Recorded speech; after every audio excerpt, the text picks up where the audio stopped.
Show की शुरुआत सियोन नाम के एक हाई स्कूल स्टूडेंट से होती है। वह अपनी क्लास का सबसे होशियार स्टूडेंट था और अकेला रहता था। वह हर दिन अपना ज्यादातर समय स्कूल में पढ़ाई में बिताता था। उसके स्कूल में कोई दोस्त नहीं था, जिससे उसके क्लासमेट उससे नाराज रहते थे क्योंकि वह उनसे कहीं ज्यादा इंटेलिजेंट था। क्योंकि उसका कोई दोस्त नहीं था, इसलिए स्कूल में कोई उसकी इज्जत नहीं करता था। फिर भी उसने हमेशा बड़ी कामयाबी हासिल की। दूसरी तरफ योंगबिन नाम के एक क्लासमेट की बहुत इज्जत थी। जब सियोन ने मैथ कंपटीशन में पहला स्थान जीता तो किसी ने उसके लिए ताली नहीं बजाई। हालांकि जब योंगबिन को तीसरा स्थान मिलने पर अवार्ड मिला तो पूरी क्लास ने उसकी तारीफ की। योंगबिन अपनी क्लास में एक शरारती इंसान था, लेकिन वह एक शांत और इंटेलिजेंट इंसान भी था। उनकी क्लास के कई स्टूडेंट उससे डरते थे क्योंकि वह अक्सर अपने गैंग के साथ उन्हें बुली करता था। वे दूसरे स्टूडेंट को डराते धमकाते थे और उनसे पैसे भी ऐंठते थे।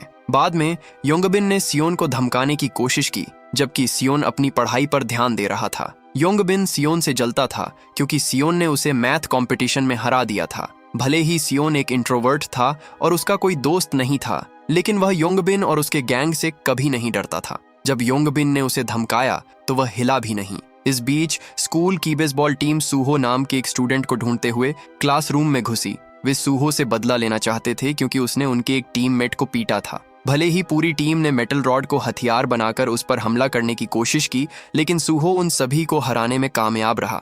ऐसा इसलिए था क्योंकि वह एक पुराना एमएमए फाइटर था। जब सियोन घर आया तो उसने अपने पिता को अपनी जीत का सर्टिफिकेट दिया। उसके पिता बहुत खुश हुए, लेकिन सियोन खुद खुश नहीं था। वह अपने परिवार के साथ रहते हुए भी अकेला महसूस करता था। सियोन अपने पिता के साथ रहता था क्योंकि उसके माता पिता का तलाक हो गया था और उसने उनके साथ रहने का फैसला किया था। हालांकि सियोन को अपने माता पिता से कभी प्यार या अपनापन नहीं मिला। उसके पिता हमेशा काम में बहुत बिजी रहते थे और उसकी माँ, जो एक टीचर थीं, दूर एक स्कूल में काम करती थीं। सियोन उनसे बहुत कम मिलता था और वह हर दिन सिर्फ उनके वीडियो देख पाता था। अपने परिवार की परेशान हालत की वजह से सियोन एक अकेला और चुप रहने वाला इंसान बन गया था। अगली सुबह हमेशा की तरह सियोन स्कूल जल्दी आ गया। उसने देखा कि सूहो क्लासरूम में सो रहा है। उस दिन उनकी फिजिकल एजुकेशन क्लास थी, लेकिन सियोन की जिम जैकेट गायब थी। उसे शक था कि योंगबिन ने उसे चुरा लिया है, इसलिए उसे पीई क्लास के दौरान अपनी स्कूल यूनिफॉर्म पहनने के लिए मजबूर किया गया।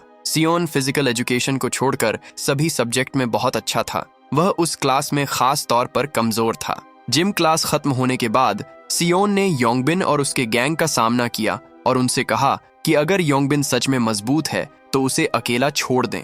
योंगबिन और उसके गैंग को बेइज्जती महसूस हुई और उन्होंने सियोन का कॉलर पकड़कर उसे धमकाया। हालांकि अचानक एक टीचर आ गया और उन्हें अलग कर दिया। योंगबिन और उसके गैंग ने जल्दी से ऐसा दिखाया कि वे बस मजाक कर रहे थे। उनकी क्लास में ब्योमसुक नाम का एक और नया स्टूडेंट हाल ही में उनके स्कूल से ट्रांसफर हुआ था। ब्योमसुक ने कभी यह नहीं माना कि वह एक अमीर परिवार से है, क्योंकि वह नहीं चाहता था कि दूसरे उसका फायदा उठाएं। बाद में सियोन क्लासरूम में आया और योंगबिन को अपनी डेस्क से हटने के लिए कहा। योंगबिन को सियोन की बातों से बहुत गुस्सा आया और सियोन ने खुद को बचाने के लिए एक पेन निकाल लिया ताकि अगर योंगबिन उस पर हमला करने की कोशिश करे तो वह बच सके। अचानक सूहो ने योंगबिन और उसके गैंग को चुप रहने को कहा। वह इसलिए भी गुस्से में था क्योंकि उन्होंने उसकी नींद में खलल डाला था। उस रात हमेशा की तरह योंगबिन और उसका गैंग एक क्लब में इकट्ठा हुए और उन्होंने ड्रग्स मिली शराब पी। वे ऐसा रोज करते थे। योंगबिन और उसके गैंग की मुलाकात एक ड्रग डीलर से हुई जो उसका कजिन भी था। योंगबिन ने उससे पूछा कि अगर इंसान की स्किन पर फेंटेनिल लगाया जाए तो क्या होगा। ड्रग डीलर ने बताया कि इससे कंफ्यूजन, चक्कर आना, धुंधला दिखना, जी मिचलाना और उल्टी हो सकती है। अगले दिन स्टूडेंट्स का एग्जाम था। हमेशा की तरह सियोन ने इसके लिए पूरी तैयारी की थी। योंगबिन क्लास में देर से पहुंचा और ब्योमसुक के पास गया। उसे साथ चलने को कहा क्योंकि उसका होम ट्यूटर उससे मिलना चाहता था। उसके बाद हम देखते हैं कि ब्योमसुक को स्कूल के अंदर एक छोटे से स्टोरेज रूम में ले जाया जा रहा है। फिर योंगबिन ने उसे एग्जाम के दौरान सियोन की गर्दन पर फेंटेनिल लगाने का ऑर्डर दिया। ब्योमसुक ऐसा करने के लिए मान गया क्योंकि वह योंगबिन से डरता था। जैसे ही स्टूडेंट्स को उनके एग्जाम पेपर दिए गए, पीछे खड़े ब्योमसुक ने उसकी गर्दन को छुआ और बताया कि उस पर एक कीड़ा है। पहले तो सियोन चिढ़ गया, लेकिन टीचर के बुलाने पर उसने वापस अपने एग्जाम पर फोकस किया। हालांकि टेस्ट देते समय उसकी नजर अचानक धुंधली हो गई और उसे ध्यान लगाने में दिक्कत हुई। वह टॉयलेट जाने के लिए क्लासरूम से बाहर निकला और जब वह वापस आया तो उसे पता चला कि उसकी गर्दन पर फेंटेनिल लगाया गया है। अचानक उसने अपने चेहरे पर जोर से थप्पड़ मारा। पूरी क्लास चौंक गई और उसे देखने लगी। सियोन टेस्ट पर अपना फोकस वापस पाने के लिए खुद को थप्पड़ मारता रहा। एग्जाम खत्म होने के बाद स्टूडेंट्स ने अपने जवाब देखने शुरू किए। सियोन को एहसास हुआ कि उसने एक सवाल गलत किया है, जिससे वह बहुत फ्रस्ट्रेट हो गया। गुस्से में वह खड़ा हुआ, एक पेन निकाला और योंगबिन पर बेरहमी से हमला कर दिया। उसने योंगबिन के सबसे करीबी दोस्त को भी पेन से चाकू मार दिया। योंगबिन अपनी कुर्सी से गिर गया, उसके चेहरे से खून बह रहा था। उस दिन किसी ने भी सियोन को योंगबिन पर हमला करने से रोकने की हिम्मत नहीं की, जिससे वह कभी डरता था। जैसे ही वह योंगबिन के चेहरे पर फिर से हमला करने वाला था, सूहो ने अचानक बीच में आकर उसे एक तरफ धकेल दिया। उसे एहसास हुआ कि बात बहुत आगे बढ़ गई है। सियोन अभी भी गुस्से में लड़ाई जारी रखने के लिए एक कुर्सी पकड़ ली, लेकिन सूहो ने उसके हमले को रोक दिया। उसी समय एक टीचर क्लासरूम में आया। घटना के बाद योंगबिन को इलाज के लिए हॉस्पिटल ले जाया गया। इस बीच सियोन को एक टीचर योंगबिन के माता पिता से माफी मांगने के लिए ले गया, लेकिन योंगबिन की माँ गुस्से में उसे डांटती रही। फिर सियोन ने उसे बताया कि उसके बेटे ने एग्जाम के दौरान उसे फेंटिनिल लगाया था। पहले तो योंगबिन ने किसी भी तरह की हरकत से मना कर दिया, लेकिन सियोन ने सबूत पेश किए, जिससे पता चला कि योंगबिन ने अपने बैग में ड्रग्स छिपाई थीं। जब योंगबिन के बैग के अंदर फेंटिनिल का एक डिब्बा मिला तो उसकी माँ डर गई। आखिर में स्कूल ने योंगबिन को दूसरी जगह ट्रांसफर करने का फैसला किया। उन्होंने स्कूल की रेपुटेशन बचाने के लिए अपने स्टूडेंट्स के बीच ड्रग्स के इस्तेमाल पर और करीब से नजर रखने की भी कसम खाई। जब सियोन उस शाम घर लौटा तो उसने स्कूल में जो हुआ उसके बारे में कुछ नहीं बताया। उसके पिता को शक था कि उसका झगड़ा हुआ है, लेकिन उन्हें ज्यादा परवाह नहीं थी और उन्होंने मान लिया कि यह बस टीनेजर्स का नॉर्मल बर्ताव है। अगले दिन योंगबिन के दो दोस्त गुस्से में सियोन के पास आए और कहा कि वह स्कूल के बाद उनसे मिले, लेकिन सियोन ने कोई डर नहीं दिखाया, बस उनसे एक टाइम तय करने को कहा। वे क्लास खत्म होने का भी इंतजार नहीं कर सके। उनके चेहरे गुस्से से भरे हुए थे।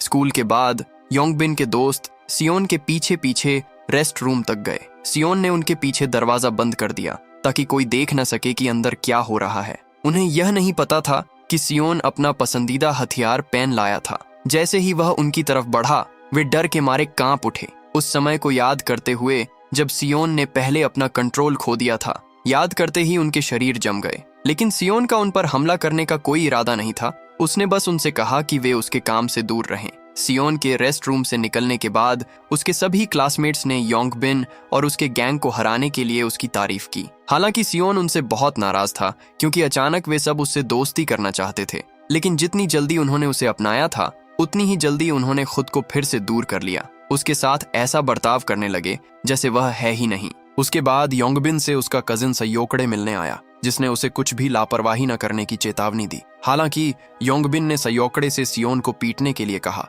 यहाँ तक कि बदले में उसे पैसे देने का वादा भी किया। उस रात जब सियोन घर जा रहा था, उसने सूहो को अपनी छुट्टियों में काम करते देखा। एक स्टूडेंट होने के अलावा सूहो स्कूल की छुट्टियों में part time food delivery worker के तौर पर भी काम करता था। हर दिन स्कूल के बाद वह गुजारे के लिए कुछ पैसे कमाने के लिए काम पर जाता था। अपने माता पिता को खोने के बाद से वह अपनी दादी के साथ रह रहा था, लेकिन उस रात काम के बाद घर जाने के बजाय उसने स्कूल में सोना चुना, क्योंकि देर से घर जाने पर वह अगली सुबह स्कूल देर से पहुंचता। जब उसने यह देखा और सूहो की हालत के बारे में जाना तो उसने अगली सुबह उसे न जगाने का फैसला किया। उसने सूहो के डेडिकेशन की तारीफ की और पहली बार दूसरे स्टूडेंट्स के आने से पहले उसे अच्छी नींद आई। उस पॉइंट से सियोन और सूहो करीब आ गए। हालांकि सियोन अभी भी दूसरे स्टूडेंट्स के साथ खुलने में स्ट्रगल कर रहा था। इस बीच योंगबिन सयोकड़े से मिला ताकि उस काम पर बात कर सके जो उसने उसे पिछले दिन दिया था। सयोकड़े, जो कि एक लोन कलेक्शन एजेंसी का मेंबर होने के नाते जो लोगों को पैसे उधार देती थी और उनकी कीमती चीजें अपने पास रखती थीं,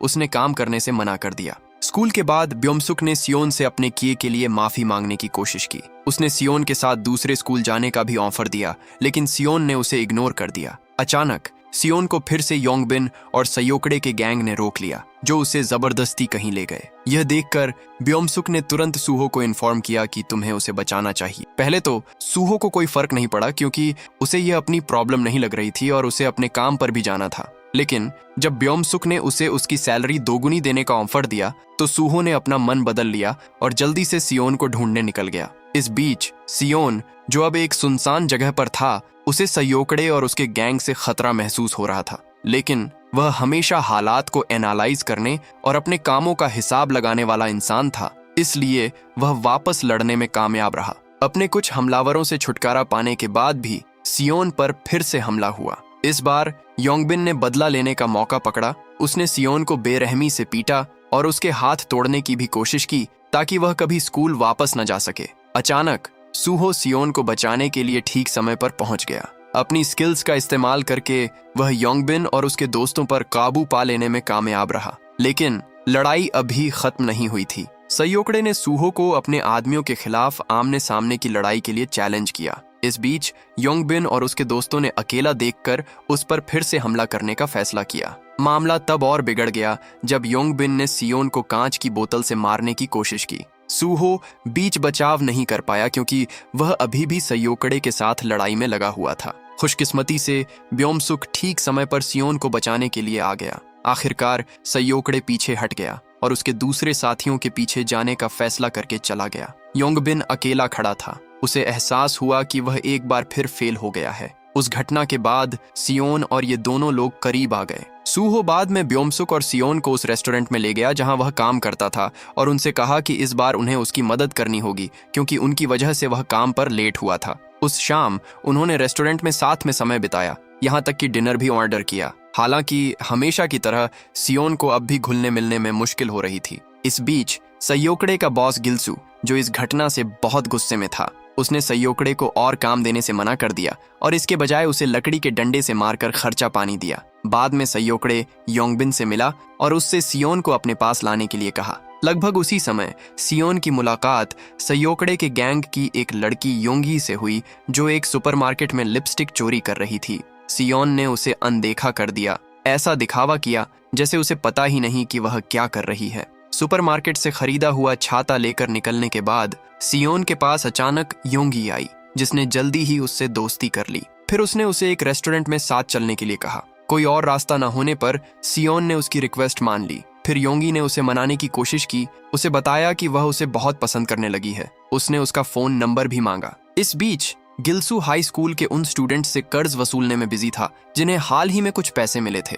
एक स्टूडेंट जो अपना कर्ज नहीं चुका पाया, उसने गिल्सू को अपनी माँ का क्रेडिट कार्ड गिरवी रख दिया। लेकिन गिल्सू ने फिर भी धमकी दी कि अगर 3 दिन के अंदर पूरी रकम नहीं दी गई तो वह उसे और उसके माता पिता दोनों को जान से मार देगा। अगले दिन योंगबिन ने क्लासरूम से अपना सामान इकट्ठा करते हुए सियोन से अकेले में बात करने के लिए कहा। पता चला कि योंगबिन चाहता था कि सियोन कोर्ट में गवाही दे और यह ऐलान करे कि वह फेंटेनिल ड्रग वाली घटना के लिए जिम्मेदार नहीं है, क्योंकि योंगबिन जुवेनाइल करेक्शनल फैसिलिटी में भेजे जाने से बचना चाहता था। उसने सियोन से यह भी कहा कि सिर्फ वही अपने माता पिता का साथ देता है। सियोन, जो उसने योंगबिन को परेशान किया था, उसके लिए बुरा महसूस कर रहा था, इसलिए उसकी मदद करने के लिए तैयार हो गया। फिर वह अपने दोस्तों के साथ कोर्ट के लिए निकल पड़ा, लेकिन योंगबिन उन्हें कोर्ट हाउस के बजाय एक अंडरग्राउंड पार्किंग लॉट में ले गया। सियोन और उसके दोस्तों को उस पर शक होने लगा क्योंकि वह साफ तौर पर उन्हें कोर्ट नहीं ले जा रहा था। ये साफ हो गया कि योंगबिन ने झूठ बोला था और उनके लिए एक जाल बिछाया था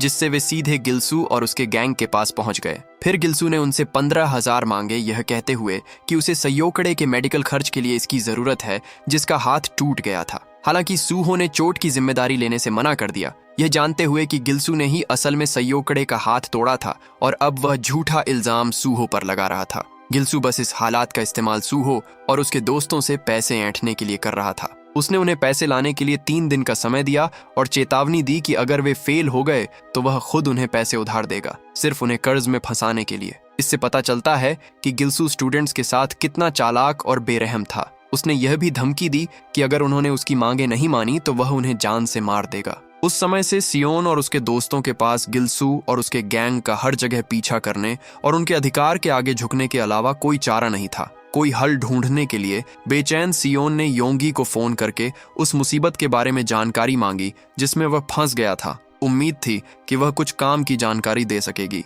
आखिरकार वे पास के एक रेस्टोरेंट में मिलने के लिए राजी हो गए। उनकी मीटिंग के दौरान योंगी ने गिल्सू के बारे में सच बताया। वह ऐसा इंसान था जो पैसे के लिए कुछ भी कर सकता था, यहाँ तक कि सही कीमत के लिए मर्डर भी कर सकता था। उसने सियोन को सलाह दी कि अगर वह खतरे से बचना चाहता है तो गिल्सू जो भी मांगे उसे दे दें। उसने उसे यह भी चेतावनी दी कि गिल्सू के कई क्रिमिनल्स के साथ मजबूत कनेक्शन हैं, जिससे उसके चुंगल से बचना लगभग नामुमकिन है। इस बीच ब्योमसुक ने पैसे जुटाने की कोशिश में अपने पिता की महंगी घड़ी चुरा ली और गिल्सू का दिया हुआ कर्ज चुकाने के लिए इसे बेचने का प्लान बनाया। आखिरकार गिल्सू की तय 3 दिन की डेडलाइन आ गई। ग्रुप एक अकेले कमरे में मिला जहां ब्योम-सुक ने अपने पिता की घड़ी बेचकर पूरे 15,000 सक्सेसफुली दे दिए। हालांकि उसने अपने दोस्तों से झूठ बोला, उन्हें बताया कि उसके पिता ने अपनी मर्जी से उसे पैसे दिए थे। सियोन और सूहो बहुत गुस्से में थे। उन्हें यकीन नहीं हो रहा था कि ब्योम-सुक के पिता अपने बेटे का कर्ज चुकाने के लिए इतनी बड़ी रकम दे देंगे। पूरी रकम इकट्ठा करने के बावजूद उन्होंने गिल्सू को मुफ्त में देने से मना कर दिया।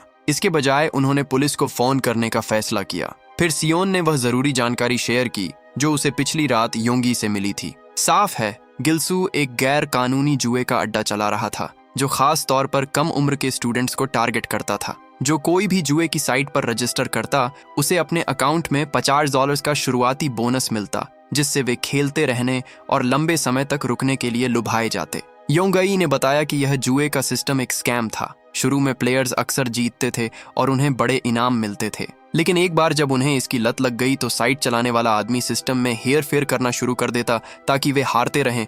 धीरे धीरे उनके सारे पैसे खत्म हो जाते। इस बीच नए प्लेयर्स को मिलने वाला बोनस का पैसा असल में सीधे गिल्सू और उसके गैंग की जेब में चला जाता था। जब प्लेयर्स के पास पैसे खत्म हो जाते तो गिल्सू के आदमी उनके पास आते और उन्हें जुआ जारी रखने के लिए लोन देते। इस बुरे चक्कर ने यह पक्का कर दिया कि हर पार्टिसिपेंट पर बहुत ज्यादा कर्ज जमा हो गया जिसे वे कभी पूरी तरह से चुका नहीं सकते थे, जिससे उन्हें गिल्सू को अपना सारा पैसा या कीमती सामान देना पड़ता था, जिसमें कार, सोने की छड़ें और दूसरी महंगी चीजें शामिल थीं। इस तरह गिल्सू हाई स्कूल के स्टूडेंट्स का शोषण करता था, उन्हें कर्ज में फंसाता था और उनकी फाइनेंशियल बर्बादी से फायदा उठाता था। योंगई ने सियोन को यह भी बताया कि गिल्सू ने ड्रग्स समेत अपनी सभी कीमती चीजें एक सुरक्षित मेटल बॉक्स में रखी हैं। इस वजह से सियोन ने पुलिस को बुलाने और उन्हें उस जगह तक ले जाने का फैसला किया। उस दिन स्कूल के बाद गिल्सू और उसका गैंग सियोन और उसके दोस्तों का इंतजार कर रहे थे। सूहो ने उनसे कहा कि वह गिल्सू से अकेले मिलेगा। उसका प्लान था कि वह गिल्सू से अपने ऑफिस ले जाए ताकि वे जुए के अड्डे पर बात कर सकें। अंदर जाने के बाद सियोन चुपके से पुलिस को कॉल करेगा और उन्हें लोकेशन बताएगा। पहले तो गिल्सू हैरान रह गया कि सूहो को उसके जुए के कामों के बारे में पता था। फिर सूहो ने उसे बताया कि उसने सब कुछ योंगबिन के कजिन सयोकड़े से सीखा है। कोई और रास्ता न होने पर गिल्सू सूहो को अपने ऑफिस ले गया। उनके जाने से पहले योंगी ने गिल्सू से कहा कि वह ब्योम-सुक और सियोन का इंतजार करने के लिए स्कूल में रुकेगी। बाद में योंगी सियोन से मिली और उसे गिल्सू के ऑफिस का पता दिया। उसे पता नहीं था कि सूहो वही जानकारी लेने के लिए गिल्सू के पीछे पहले ही वहां जा चुका था। इस बीच ब्योम-सुक सूहो के बारे में बहुत चिंतित था और उसने टैक्सी से उसका पीछा करने का फैसला किया। सियोन ने उसे जाने दिया। ये कंफर्म करना चाहता था कि योंगी ने उसे सही पता दिया है या नहीं। उसी समय सयोकड़े ने सियोन और दूसरी जरूरी चीजों के बारे में और जानकारी इकट्ठा करने के लिए योंगी से पूछताछ शुरू कर दी। योंगई ने माना कि वह गिल्सू से तंग आ चुकी थी और उसने पहले ही पुलिस में उसकी रिपोर्ट करने का प्लान बना लिया था। उसने कहा कि वह अब उसके दबाव में नहीं रह सकती। इस बीच सूहो गिल्सू के ऑफिस पहुंचा और तुरंत सियोन को लोकेशन भेजी। पता चला कि यह वही पता था जो योंगी ने उसे दिया था। अंदर जाने के बाद सूहो ने गिल्सू के कहने पर अपना फोन दे दिया क्योंकि गिल्सू को शुरू से ही उस पर शक था। जब सूहो ने फोन देने से मना कर दिया तो वह अचानक किसी भारी मेटल की चीज से सिर पर वार किया, जिससे वह जमीन पर गिर गया। गिल्सू को जल्द ही सूहो का पुलिस को बुलाने का प्लान समझ आ गया। घबराहट में उसने अपना सारा कीमती सामान इकट्ठा किया और मौके से भाग गया। थोड़ी देर बाद ब्योम-सुक ऑफिस पहुंचा और गिल्सू को भागने की कोशिश करते देखा। अभी क्या हुआ था इससे अनजान ब्योम-सुक ने गिल्सू को इकट्ठा किए हुए पैसे देने की कोशिश की, यह सोचकर कि यह अभी भी जरूरी है। हालांकि गिल्सू ने उसे नजरअंदाज कर दिया और ब्योम-सुक को घसीटते हुए ले गया। इस बीच सियोन गिल्सू के ऑफिस की तरफ भागा, लेकिन जब वह पुलिस के साथ पहुंचा तो जगह खाली थी। चूंकि उनके पास अरेस्ट टारगेट नहीं था, इसीलिए पुलिस ने अपनी जांच रोक दी। परेशान होकर सियोन बिल्डिंग की दीवारें फांदकर ऑफिस में घुस गया। वहां वह फर्श पर खून देखकर चौंक गया और उसे डर लगा कि यह सूहो का है। जब उसने सूहो के फोन पर कॉल करने की कोशिश की तो कोई जवाब नहीं आया। सियोन और भी परेशान हो गया जब उसे पता चला कि गिल्सू ने सारा खून और मेटल बॉक्स से कीमती सामान, जिसमें पैसे और ड्रग्स शामिल थे, ले लिया है। इस बीच सयोकड़े खुद को खतरे में पाया। गिल्सू को पता चल गया था कि सयोकड़े और योंगी उसके खिलाफ साजिश कर रहे थे और सियोन की मदद कर रहे थे। गिल्सू ने फिर योंगी को धमकी दी कि अगर वे मांडोंग नाम की जगह पर उससे नहीं मिले तो वह उसके छोटे भाई बाबू को बेच देगा। सयोकड़े ने तुरंत गिल्सू से मिलने का फैसला किया और योंगी को अपना बैंक कार्ड दिया ताकि वह उसका इस्तेमाल होटल में छिपने के लिए कर सके। लेकिन योंगी नहीं चाहती थी कि सयोकड़े अकेले जाएं। उसने सियोन से एक ऐप डाउनलोड करने को कहा जिससे वे रियल टाइम में एक दूसरे की लोकेशन ट्रैक कर सकें। इस तरह सियोन योंगी की लोकेशन का इस्तेमाल करके सयोकड़े का पीछा कर सकता था। इस बीच गिल्सू और उसका गैंग सयोकड़े और योंगी का इंतजार कर रहे थे। पता चला कि उन्होंने ब्योमसुक और सूहो को भी पकड़ लिया था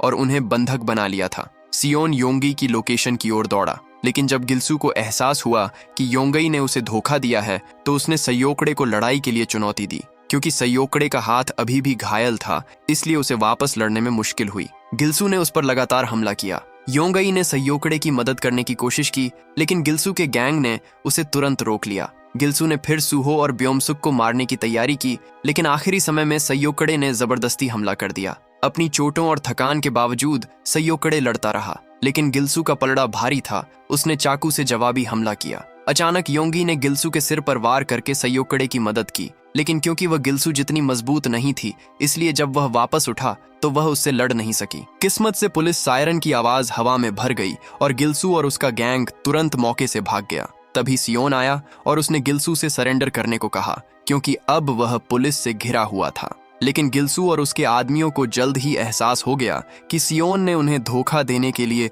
सिर्फ फोन का इस्तेमाल करके पुलिस सायरन की आवाज बजाई थी। असल में अभी तक कोई पुलिस नहीं आई थी। इससे गिल्सू के गैंग और योंगी के बीच जबरदस्त लड़ाई हुई। इस बीच सयोकड़े और योंगी ने भागने की कोशिश की, लेकिन असली पुलिस ऑफिसर अचानक मौके पर आ गए और उन्हें रोक दिया गया। एक ऑफिसर ने गिल्सू और उसके गैंग को अरेस्ट करने की कोशिश की, जबकि दूसरे ने सयोकड़े और योंगी का पीछा किया। बदकिस्मती से गिल्सू पुलिस से बच निकलने में कामयाब हो गया। सियोन तुरंत उसके पीछे भागा।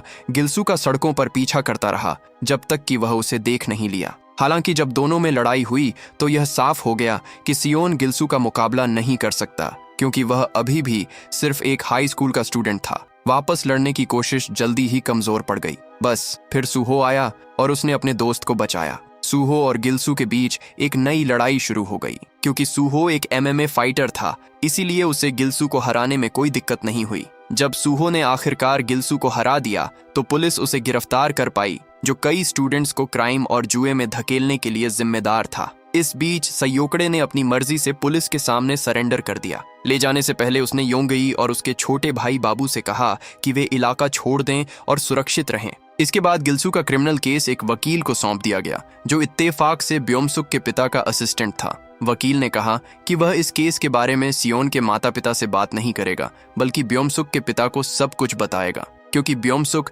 एक बहुत इज्जतदार और अमीर परिवार से था, इसलिए जिसने भी उसे नुकसान पहुंचाया होगा उसे कड़ी सजा मिलेगी। फिर वकील ने ब्योमसुक से कहा कि उसे गिल्सू को मारने की इजाजत है और उसे इस बात की चिंता नहीं करनी चाहिए कि वे पुलिस स्टेशन में हैं। हालांकि ब्योमसुक गिल्सू पर हमला नहीं करना चाहता था। गिल्सू ने उसे ताना मारा, उसे अपने दोस्तों में सबसे कमजोर कहा। उसने कहा कि सूहो और सियोन ने कभी ब्योमसुक को अपना दोस्त भी नहीं माना। इस बीच सियोन पुलिस स्टेशन से निकला और उसने योंगी को बाहर इंतजार करते देखा। वह उससे और सूहो से माफी मांगना चाहती थी। बाद में वे सूहो से मिलने हॉस्पिटल गए। सियोन ने फिर सूहो को बताया कि ब्योमसुक के पिता मामले को कॉन्फिडेंशियल रखना चाहते हैं। ऐसा लग रहा था कि ब्योमसुक के पिता सिचुएशन पर पूरा कंट्रोल चाहते थे। हालांकि इस बात के बावजूद कि सियोन और उसके दोस्तों ने ही गिल्सू को पकड़ा था, उन्हें क्रेडिट मिलने की कोई खास परवाह नहीं थी। सियोन के लिए बस यही मायने रखता था कि गिल्सू और उसका गैंग जेल में था। उसी समय ब्योमसुक के पिता सूहो के हॉस्पिटल के बिल भर रहे थे।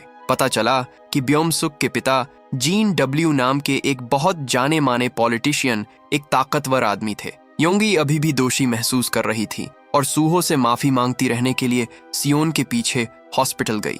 फिर उसने अपना सिर सियोन के कंधे पर रख दिया। उस पल उसने उसे बताया कि वे अब डेटिंग कर रहे हैं। जब सियोन घर लौटा तो उसे एक बार फिर अकेलापन महसूस हुआ। किसी ने नहीं पूछा कि वह कहाँ था। अकेला महसूस करते हुए उसने हॉस्पिटल वापस जाने का फैसला किया और सूहो के लिए उसका पसंदीदा खाना लाया। सूहो हैरान था, क्योंकि यह पहली बार था जब उसने सियोन को, जो हमेशा दूर रहता था, अब इतनी परवाह करते देखा था। इस बीच ब्योमसुक के घर पर उसके पिता ने उसे पुलिस के चक्कर में पड़ने के लिए डांटा। बूढ़ा आदमी गुस्से में था, क्योंकि इस स्थिति से उसकी अच्छी खासी रेप्यूटेशन खराब हो सकती थी। सजा के तौर पर उसने ब्योमसुक को गोल्फ क्लब से बुरी तरह पीटा। स्कूल में सियोन और उसके क्लासमेट्स को गिल्सू और उसके गैंग को पकड़ने के उनके बहादुरी भरे कामों के लिए सराहा जाता था। उस दिन से सियोन और उसके दोस्त और भी करीब आ गए थे। उन्होंने कसम खाई कि वे एक दूसरे को कभी नहीं छोड़ेंगे। ब्योम-सुक ने कहा कि योंगई उनका दोस्त बनना चाहती है और सूहो के घर पर भी रहेगी, लेकिन योंगई के होने से ब्योम-सुक को लगा कि वह अकेला पड़ गया है। उसे लगा कि उसे ग्रुप से दूर किया जा रहा है। उसका गुस्सा तब और बढ़ गया जब उसे पता चला कि सूहो ने योंगी को इंस्टाग्राम पर फॉलो किया था, लेकिन उसे फॉलो बैक नहीं किया था। भले ही सूहो योंगी से सिर्फ एक रात मिला था, फिर भी उसने ब्योम-सुक के बजाय उसे कनेक्ट करना चुना। जब से योंगी उनके ग्रुप में शामिल हुई, सूहो ब्योम-सुक से ज्यादा उससे बात करने लगा। ब्योम-सुक को ऐसा लगा जैसे वह गायब हो गया हो, जैसे योंगी उसके साथ ऐसा बर्ताव कर रही हो जैसे वह है ही नहीं। इस वजह से उसे उनके साथ समय बिताना अच्छा नहीं लगा। तब भी जब वे कराओके बार में जाने पर ब्योम-सुक खुश नहीं था। वह अपने लिए ड्रिंक्स खरीदने के लिए कमरे से बाहर चला गया, अपनी भावनाओं को संभालने की कोशिश कर रहा था। उस रात उसका सामना कुछ ऐसे बच्चों से भी हुआ जिनसे वह अपने पिछले स्कूल में लड़ता था। हालांकि उसने मामले को और नहीं बढ़ाया, बल्कि इसे सीक्रेट रखने का फैसला किया। जब वह कराओके रूम में वापस आया तो उसने योंगी को किसी के कॉल करने पर उसका फोन उठाते हुए देखा और उस पर गुस्सा हो गया। ब्योम-सुक को हमेशा से इस तरह का बर्ताव पसंद नहीं था, खासकर जब उसे एहसास हुआ कि सूहो ने भी उससे दूरी बना ली है। उसी समय कुछ बदमाश स्टूडेंट्स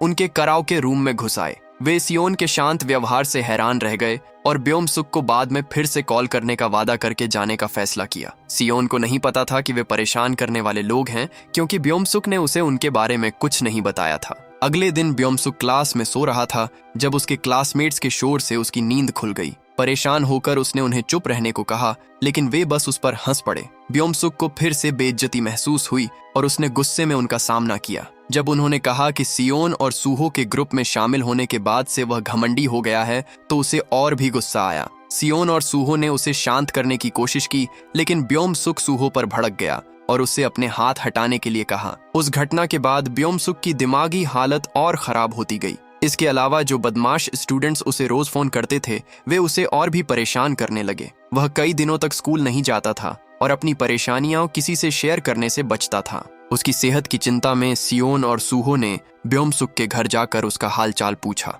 वे उस शानदार घर को देखकर हैरान रह गए जिसमें वह रहता था। आखिरकार उसे एहसास हुआ कि उसके अमीर माता पिता के बारे में अफवाहें सच थीं। ब्योम-सुक ने तब बताया कि वह असल में उनका बायोलॉजिकल बेटा नहीं था। उसके पिता के पॉलिटिशियन बनने के बाद उसे गोद लिया गया था। उसने यह भी बताया कि वह स्कूल से एब्सेंट क्यों रहता था। अपने पिछले स्कूल में उसे परेशान करने वाले पुलिस से मिलने के बाद वे उसे लगातार फोन करके तुरंत मिलने के लिए कहने लगे। इससे वह इमोशनली थक गया और उसे उस समय की दर्दनाक यादें ताज़ा हो गईं जब वे हर दिन उसके साथ फिजिकली अट्यूज करते थे। यह बुलिंग एक मुख्य कारण था जिसकी वजह से उसने नए स्कूल में ट्रांसफर लिया था। यह सुनकर सूहो ने सुझाव दिया कि ब्योम-सुक पुलिस को फोन करे ताकि वे उनका सामना कर सकें और उनसे माफी मांग सकें। बाद में सियोन, सूहो और ब्योम-सुक उन लोगों से मिलने एक बार में गए जिन्होंने ब्योम-सुक की जिंदगी मुश्किल कर दी थी। हिम्मत जुटाकर ब्योम-सुक उनके कमरे में गया और उनसे माफी मांगने को कहा, लेकिन जब बदमाशों ने उसकी बात सुनी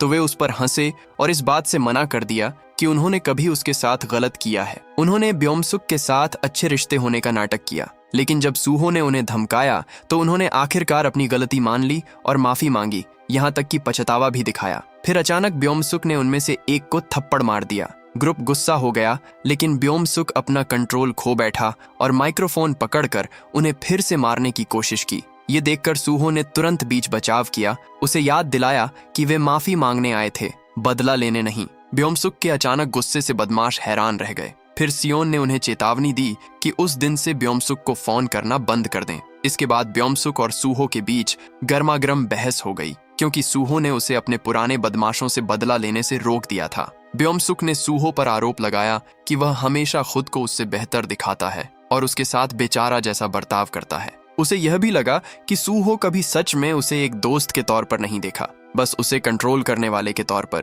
सूहो ने इससे मना करते हुए कहा कि वे हमेशा अच्छे दोस्त रहे हैं। उसने ब्योम-सुक को उन सभी मौकों की याद दिलाई जब उसने उसकी मदद की थी। हालांकि जब ब्योम-सुक ने उससे कहा कि वह उसके लिए किए गए हर काम का बदला चुका सकता है, तो वह गुस्सा हो गया। फिर सियोन ने बीच में आकर हालात को संभाला और ब्योम-सुक को जाने दिया। सियोन के साथ अपने पूरे समय में ब्योम-सुक कभी उस पर गुस्सा नहीं हुआ था। उसने हमेशा उसकी इज्जत की थी, लेकिन आखिर में उसने अकेले घर जाने का फैसला किया। लेकिन बुली ग्रुप उसे ट्रैक करने की कोशिश में उसके फोन पर कॉल करता रहा। घर जाते समय ब्योम-सुक की मुलाकात जंग चैन और टायुन से हुई। उसी समय बुलीज ने उसे ऊपर से देख लिया। खुशकिस्मती से जंग चैन और उसके ग्रुप ने ब्योम-सुक के बजाय बुलीज को टारगेट करना चुना। क्योंकि वे एक एलीट हाई स्कूल से थे, इसीलिए उन्हें उनका फायदा उठाने का मौका मिला। बुलीज जंग चैन के गैंग से डरे हुए थे और उनके पास अपने पैसे देने के अलावा कोई चारा नहीं था। ब्योम-सुक खड़ा होकर देख रहा था। फिर अचानक उसने बुली ग्रुप के लीडर पर हमला किया और मौके से भाग गया।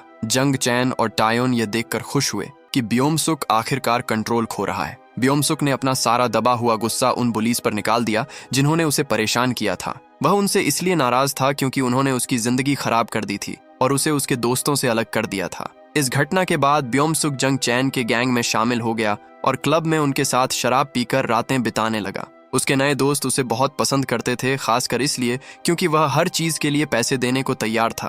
पहली बार ब्योम-सुक को लगा कि उसे ऐसे लोग मिले हैं जो उसकी इज्जत करते हैं। उसने उन सभी को इंस्टाग्राम पर फॉलो भी किया। ब्योम-सुक को लगा कि उसे आखिरकार सच्चे दोस्त मिल गए हैं, इसीलिए उसने इंस्टाग्राम पर सूहो को अनफॉलो करने का फैसला किया। अगले दिन ब्योम-सुक स्कूल देर से पहुंचा क्योंकि उसने पूरी रात शराब पी रखी थी। सियोन ने उससे बात करने की कोशिश की, लेकिन ब्योम-सुक ने उसे नजरअंदाज कर दिया और जंग चैन के गैंग से बात करने लगा। जंग चैन के ग्रुप ने ब्योम-सुक को उन औरतों के साथ उनके ड्रिंक्स और होटल में रुकने का खर्च उठाने के लिए धन्यवाद दिया जिनके साथ वे थे। यह साफ था कि ब्योम-सुक के पास अभी भी वो पैसे थे जो उसने अपने पिता की घड़ी बेचकर कमाए थे। सियोन ने ब्योम-सुक के बर्ताव में एक बड़ा बदलाव देखा और उससे इस बारे में पूछा। पहले तो ब्योम-सुक ने कुछ भी गलत होने से मना कर दिया, लेकिन आखिर में उसने मान लिया कि वह सूहो से नाराज था। उसे लगता था कि सूहो हमेशा उसे नीची नजर से देखता था और कभी भी उसके साथ एक सच्चे दोस्त जैसा बर्ताव नहीं करता था। उसके बाद ब्योम-सुक पूरी तरह से अपने नए सोशल सर्कल में घुल मिल गया और अक्सर उनके साथ क्लब जाता था। एक रात वे योंगबिन और अपने स्कूल के कुछ दूसरे स्टूडेंट्स से मिले। योंगबिन ब्योम-सुक को वहां देखकर बहुत खुश हुआ और उसने उसे अपनी फीमेल फ्रेंड्स से मिलवाया और उन्हें बताया कि ब्योम-सुक एक ताकतवर पॉलिटिशियन का बेटा है। ये सुनकर लड़कियों ने तुरंत ब्योम-सुक के साथ फ्लर्ट करना शुरू कर दिया। योंगबिन ने उसे अपने स्कूल के एक काबिल फाइटर वेयोंग से भी मिलवाया। फिर ग्रुप ने सूहो के बारे में बात करना शुरू कर दिया और उसके प्रति अपनी गहरी नाराजगी जाहिर की। वे इस बात से परेशान थे कि सूहो हमेशा ऐसा बर्ताव करता था जैसे वह सबसे बेहतर हो और हमेशा दूसरों को नीचा दिखाता था। खासकर योंगबिन सूहो से बदला लेने के लिए बेचैन था। इस बीच सूहो सियोन को डिलीवरी ड्राइवर के तौर पर काम करना सिखाकर उसकी मदद करता रहा। दूसरी ओर सियोन ब्योम-सुक को लेकर परेशान था। उसे शक था कि जंग चैन का गैंग ब्योम-सुक का इस्तेमाल सिर्फ इसलिए कर रहा था क्योंकि उन्हें उसके अमीर बैकग्राउंड का पता चल गया था। सियोन को यकीन था कि वे उससे सिर्फ उसके पैसों के लिए दोस्ती करते थे। हालांकि सूहो का नजरिया अलग था। उसका मानना था कि ब्योम-सुक ही ग्रुप का इस्तेमाल अपने फायदे के लिए कर रहा था। ऐसा लग रहा था कि ब्योम-सुक और जंग चैन का गैंग सच में करीब आ गए थे और हर किसी को इस रिश्ते से कुछ न कुछ फायदा हो रहा था। गैंग ने ब्योम-सुक की हर बात मानी और वे उसे स्कूल में एक जाना माना नाम भी देना चाहते थे। दिन ब दिन ब्योम-सुक जंग चैन के गैंग के करीब होता गया। उसे लगा कि उसके नए दोस्त उसे सच में अपना रहे हैं और उसकी इज्जत कर रहे हैं। उसने क्लास में अपनी सीट भी बदल ली ताकि वह जंग चैन और ताहान के पास बैठ सके। लेकिन सियोन ब्योम-सुक को लेकर बहुत परेशान था। उसे लगता था कि ब्योम-सुक दिल से कोई बुरा नहीं हुआ है। वह यह सब सिर्फ इसलिए कर रहा था क्योंकि उसे अकेलापन महसूस हो रहा था। फिर सियोन ने जंग चैन के ग्रुप का सामना किया और उनसे ब्योम-सुक से दूर रहने और उससे पैसे लेना बंद करने को कहा, लेकिन गैंग ने उसे नजरअंदाज कर दिया। लंच के दौरान जब स्टूडेंट्स अपने खाने के लिए लाइन में लगे तो जंग चैन का ग्रुप अचानक लाइन में सबसे आगे निकलकर घुस गया। सूहो को बहुत गुस्सा आया और उसने जंग चैन और उसके गैंग को सही ऑर्डर में रहने की चेतावनी दी, लेकिन ब्योम-सुक सूहो के सामने खड़ा हो गया और उसकी बात सुनने से मना कर दिया। इससे सूहो को और भी गुस्सा आया और जवाब में उसने ब्योम-सुक को जोर से जमीन पर पटक दिया। सियोन ने तुरंत बीच बचाव किया और सूहो से कहा कि इसे जाने दो। बेइज्जत और बेबस महसूस करते हुए ब्योम-सुक गुस्से में चला गया। उसके बाद वह जंग चैन के पास गया और उससे कहा कि वह किसी ऐसे को ढूंढे जिसे वह सूहो को पीटने के लिए पैसे दे सके। फिर जंग चैन ने अपने स्कूल के एक साथी योंगबिन के दोस्त वेयोंग को लाने का सुझाव दिया। उन्होंने ऑनलाइन वेयोंग के वीडियो देखे और पाया कि वह सच में एक बहुत अच्छा फाइटर है। अफवाहें तो यह भी थीं कि वह जल्द ही यूएफसी में शामिल हो जाएगा। आखिरकार ब्योम-सुक को वेयोंग से मिलवाया गया। ब्योम-सुक ने उसे $1000 का ऑफर दिया अगर वह सूहो को बुरी तरह पीट सके। वह यह भी चाहता था कि फाइट शनिवार को हो, जो सूहो का जन्मदिन था। वेयोंग ने ऑफर मान लिया और चले गए। फिर ताइहान ने एक कहानी सुनाई कि कैसे उन्होंने पहले एक कंपटीशन के दौरान सूहो को फाइट में हराया था। जंग चैन को यकीन था कि इस बार वेयोंग फिर से जीत जाएगा। फिर उन्होंने फाइट से पहले सूहो को कमजोर करने का एक प्लान बनाया। तो उन्होंने सूहो की मोटरसाइकिल के ब्रेक के साथ छेड़छाड़ की जिसे वह काम के लिए इस्तेमाल करता था। जैसा कि उन्होंने प्लान किया था, सूहो को अपनी बाइक कंट्रोल करने में दिक्कत हुई और आखिरकार उसका एक्सीडेंट हो गया। एक्सीडेंट के बाद सूहो को लंगड़ाकर चलना पड़ा क्योंकि उसके पैर में चोट लगी थी। उसे लगा कि इसके लिए ब्योम-सुक जिम्मेदार है, लेकिन उसने सियोन से कुछ नहीं कहा। शनिवार था जो सूहो का जन्मदिन भी था। सियोन और योंगी ने उसे सरप्राइज देने के लिए सब कुछ तैयार कर लिया था। इस बीच ब्योम-सुक ने सूहो को मिलने के लिए फोन करने की कोशिश की, लेकिन सूहो ने जवाब नहीं दिया। ब्योम-सुक ने फिर योंगई को मैसेज भेजे जिसमें कहा कि वह सूहो को जन्मदिन का गिफ्ट देने के लिए उससे मिलना चाहता है। उसने उससे कहा कि वह किसी को न बताए क्योंकि वह चाहता था कि यह एक सरप्राइज हो। योंगी ने सियोन या सूहो को नहीं बताया कि वह ब्योम-सुक से मिलने वाली है। पहले तो ब्योम-सुक उसके साथ अच्छा बर्ताव कर रहा था, लेकिन अचानक वह मुस्कुरा दिया। उसका प्लान काम कर गया था। उसने सूहो को उससे मिलने के लिए मजबूर करने के लिए योंगी को बंधक बनाने का प्लान बनाया था। सियोन और सूहो योंगी का इंतजार कर रहे थे, लेकिन वह अभी तक वापस नहीं आई थी। सियोन ने गलती से सूहो का फोन देखा और ब्योम-सुक के मैसेज देखे। उनमें ब्योम-सुक ने सूहो को मिलने के लिए एक पता भेजा था और कहा था कि उसने योंगी को बंधक बना लिया है। योंगी के खतरे में होने का एहसास होने पर सियोन ने ब्योम-सुक के मैसेज का जवाब दिया और कहा कि वह आएगा, फिर चैट डिलीट कर दी। उसने सूहो से कहा कि वह बाहर जा रहा है, लेकिन हालात के बारे में कुछ नहीं बताया। सियोन अकेले ब्योम-सुक की लोकेशन पर पहुंचा, एक रिंच पकड़े हुए।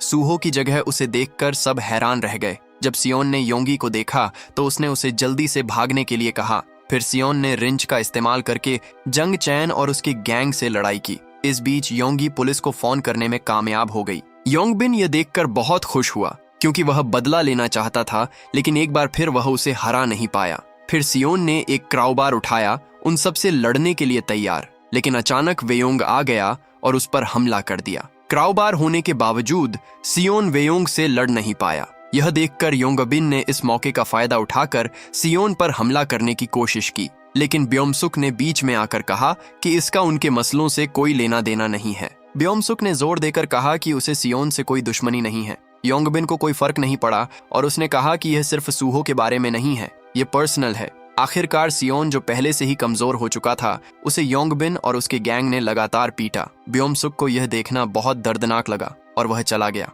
फिर उन्होंने ब्योम-सुक से सूहो के साथ अपनी मीटिंग रीशेड्यूल करने को कहा। उसने पेमेंट की भी मांग की, यह कहते हुए कि वह पहले ही एक आदमी को हरा चुका है। लेकिन ब्योम-सुक ने उसे सियोन पर हमला करने के लिए कभी नहीं कहा था। अचानक पुलिस सायरन की आवाज आई और सियोन को छोड़कर बाकी सब लोग मौके से भाग गए, जो जमीन पर घायल पड़ा था। सूहो, जो घर पर सो गया था, उसे एहसास हुआ कि उसके दोस्त उसकी बर्थडे पार्टी में वापस ही नहीं आए। इस बीच सियोन को पुलिस एम्बुलेंस में ले गई। योंगी ने अधिकारियों को सब कुछ बताया जो हुआ था। सियोन जाग गया और उसने पुलिस को बताया कि वह अकेला था और यह सिर्फ एक एक्सीडेंट था। उसने योंगई से भी कहा कि वह सूहो को इस घटना के बारे में कुछ न बताए।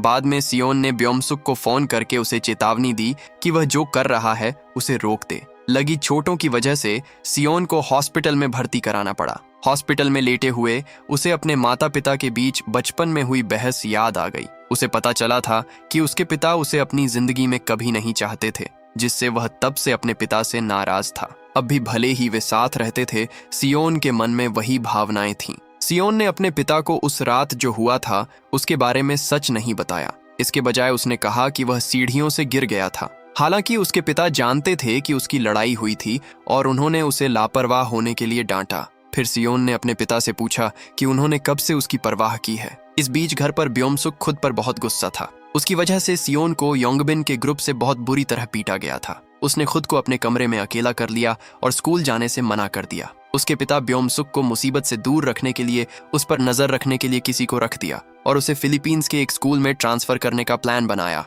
सूहो हमेशा की तरह स्कूल जाता रहा। उसे बिल्कुल पता नहीं था कि क्या हुआ था। हालांकि उसे लगा कि कुछ गड़बड़ है। सियोन गायब हो गया था और स्कूल नहीं आ रहा था। उसने यह भी देखा कि ब्योम-सुक अब स्कूल नहीं आ रहा था। सूहो ने सियोन को कॉल करने की कोशिश की, लेकिन सियोन ने जवाब नहीं दिया। जब आखिरकार उसका फोन उठा तो उसने सूहो को बताया कि वह फैमिली प्रॉब्लम की वजह से स्कूल नहीं जा रहा है। फिर सूहो ने योंगी से पूछा कि सियोन उसकी बर्थडे पार्टी में वापस क्यों नहीं आया, लेकिन उसने सवाल टाल दिया और सिर्फ माफी मांगी। अभी भी बेचैन महसूस करते हुए सूहो ने सियोन के घर जाने का फैसला किया, लेकिन वहां कोई नहीं था। जब वह घर जा रहा था तो उसे हैरानी हुई कि असल में क्या हो रहा है। आखिरकार कोई और रास्ता न होने पर सूहो ने जंग चैन और ताइहान से ब्योमसुक के बारे में पूछा। उन्होंने उससे कहा कि उन्हें नहीं पता क्योंकि वे उससे संपर्क नहीं कर पाए थे। सूहो फिर उसने बताया कि उसे अपनी मोटरसाइकिल ठीक कराने के लिए ब्योमसुक से पैसे चाहिए, जिसे उसने खराब कर दिया था। जंग चैन का ग्रुप यह जानकर हैरान रह गया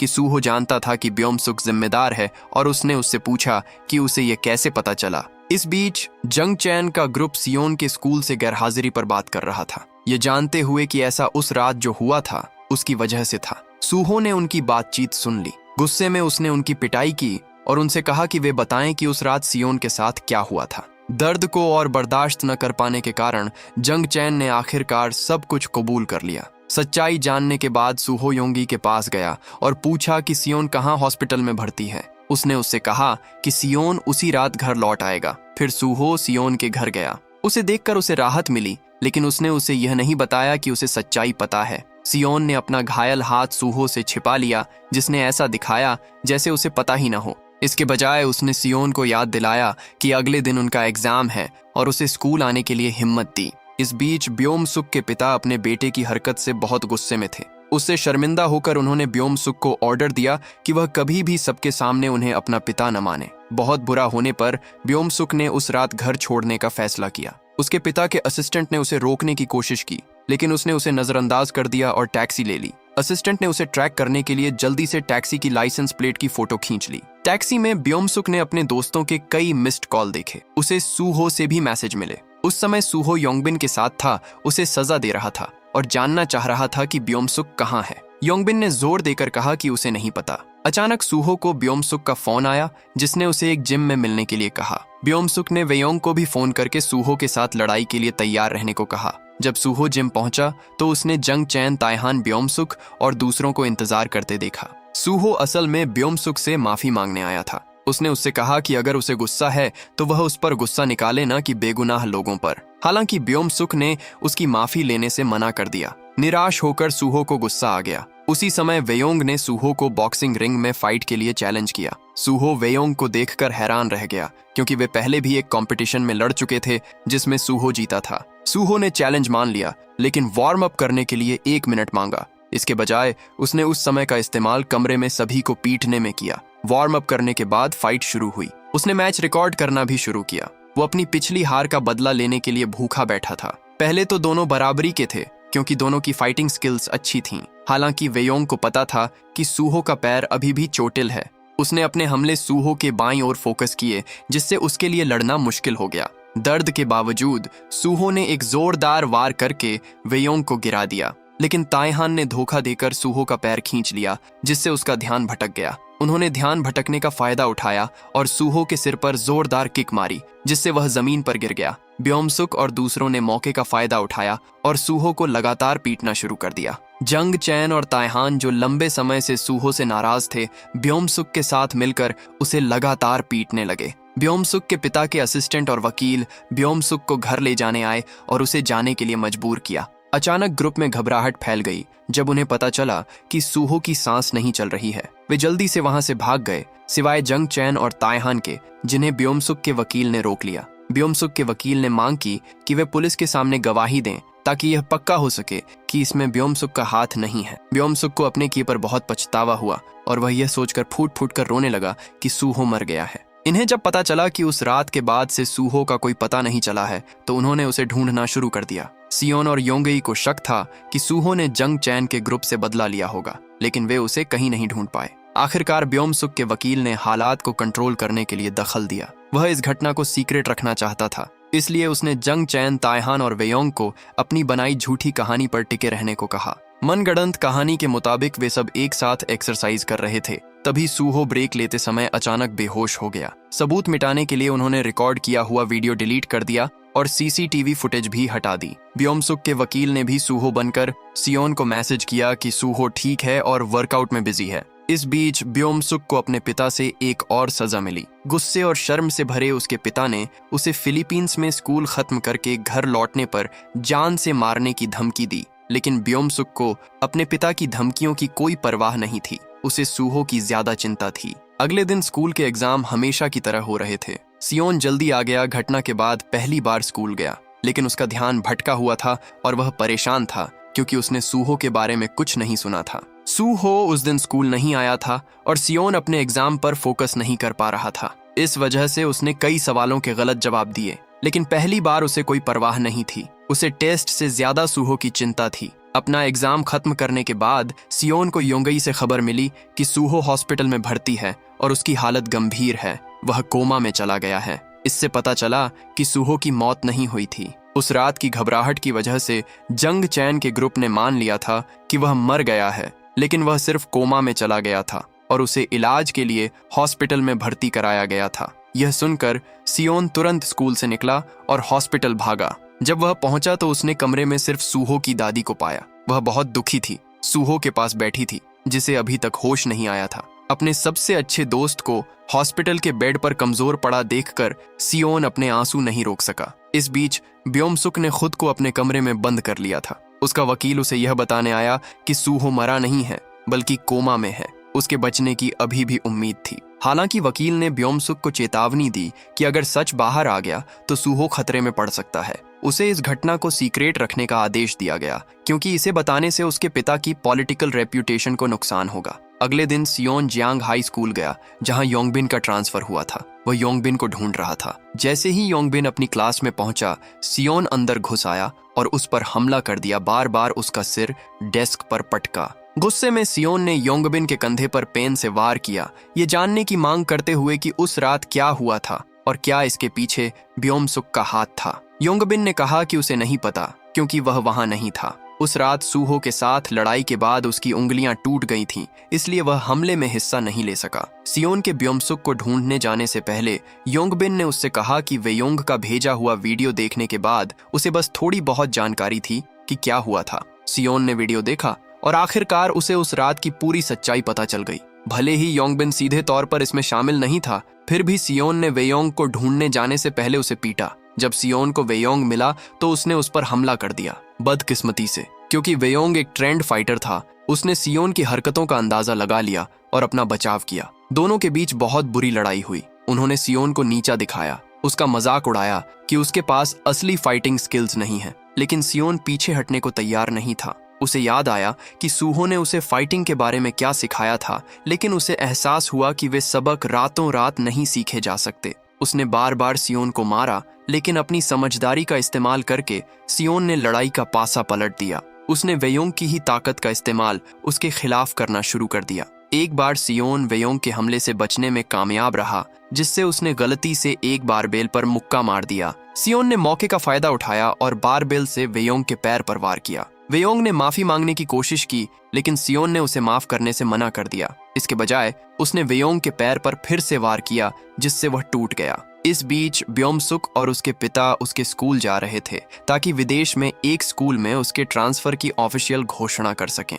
लेकिन योंगी उन्हें रोकने के लिए ठीक समय पर पहुंच गई। उसने मांग की कि ब्योम-सुक ने सूहो के साथ जो किया है उसकी जिम्मेदारी ले। माफी मांगने के बजाय ब्योम-सुक ने योंगी से रूखेपन से कहा कि सब कुछ इसलिए हुआ क्योंकि वह उसकी और उसके दोस्तों की जिंदगी में आई थी। वह और उसके दोस्त खुश रहते थे और एक दूसरे के करीब रहते थे। लेकिन योंगई के उनकी जिंदगी में आने के बाद ब्योम-सुक को ग्रुप से अलग थलग महसूस हुआ। ब्योम-सुक के स्कूल में टीचर उसका और उसके पिता का इंतजार कर रहे थे, क्योंकि वे जानते थे कि ब्योम-सुक के पिता कौन हैं। इस बीच ब्योम-सुक एक एग्जाम दे रहा था, जबकि उसके पिता उस स्टूडेंट के बारे में पूछने का नाटक कर रहे थे जो बुरी तरह घायल हो गया था। टीचरों ने उन्हें बताया कि एक स्टूडेंट जिम में एक्सरसाइज करते समय गिर गया था और उसे बहुत चोट लगी थी। ब्योम-सुक के पिता को यह सुनकर राहत मिली, क्योंकि किसी को नहीं पता था कि उनका बेटा इसके लिए जिम्मेदार है। जब सब अपने एग्जाम दे रहे थे, सियोन एक फायर एक्सटिंग्विशर लेकर स्कूल में घुसा। उसकी यूनिफॉर्म खून से सनी हुई थी, जिससे उसके क्लासमेट और टीचर दोनों चौंक गए। अचानक सियोन ने फायर एक्सटिंग्विशर से तायहान पर हमला कर दिया। ब्योम-सुक बिना किसी डर के उसे देखता रहा। जंग चैन ने तायहान की मदद करने की कोशिश की, लेकिन सियोन ने फायर एक्सटिंग्विशर से उसके सिर पर वार किया, जिससे वह बेहोश हो गया। इसके बाद सियोन ने ताइहान पर हमला करना जारी रखा। दोनों से बदला लेने के बाद वह ब्योम-सुक के पास गया। ब्योम-सुक जो कुछ भी उसने किया था उसके लिए बेबस और पछता रहा था। उसने सियोन से कहा कि अगर इससे उसे अच्छा लगेगा तो वह उसे पीट दे। हालांकि सियोन ब्योम-सुक पर हमला करने की हिम्मत नहीं जुटा पाया, क्योंकि वह दिल से उसे अब भी अपना दोस्त मानता था। इसके बजाय वे दोनों फूट फूट कर रोने लगे। सियोन ने ब्योम-सुक को बिना एक भी मुक्का मारे फर्श पर छोड़ दिया। पूरा स्कूल सियोन से डर गया था। कुछ टीचरों ने उसे रोकने की कोशिश की, लेकिन इसके बजाय उसने अपना गुस्सा खिड़कियों पर निकाला और गुस्से में उन्हें तोड़ दिया। उसे इस बात से नफरत थी कि स्कूल ने इस घटना को कैसे सीक्रेट रखा और सूहो की मदद के लिए कुछ नहीं किया, जो अभी भी कोमा में था। घटना के बाद सियोन सीधे सूहो से मिलने हॉस्पिटल गया। उसके पास बैठे हुए उसने सोचा कि सूहो जाग गया है, उससे कह रहा है कि उसने ओवर रिएक्ट कर दिया है,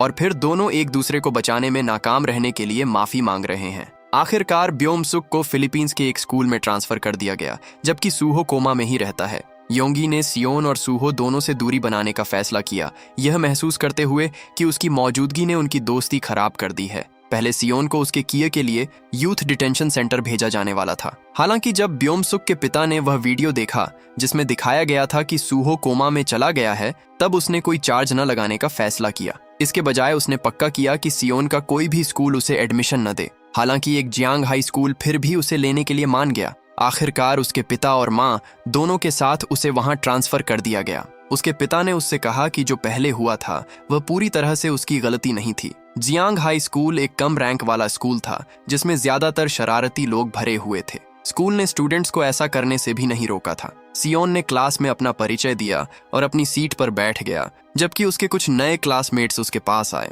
एक स्टूडेंट जो एक गैंग का लीडर लग रहा था उसे उकसाने की कोशिश कर रहा था, लेकिन सियोन ने उसे इग्नोर करना चुना। इससे परेशान होकर स्टूडेंट गुस्सा हो गया, लेकिन जब सियोन ने उसे ठंडे अंदाज में देखा तो वह डर गया और पीछे हट गया, जिसके साथ यह बेहतरीन कहानी यहाँ पर खत्म हो गई। दोस्तों, अगर कहानी पसंद आई है और आगे भी ऐसी कहानी सुनना चाहते हो तो चैनल को सब्सक्राइब करके घंटे का आइकन दबा लो, ताकि आपको सबसे पहले वीडियो मिले। तब तक अपना ध्यान रखना और खुश रहना।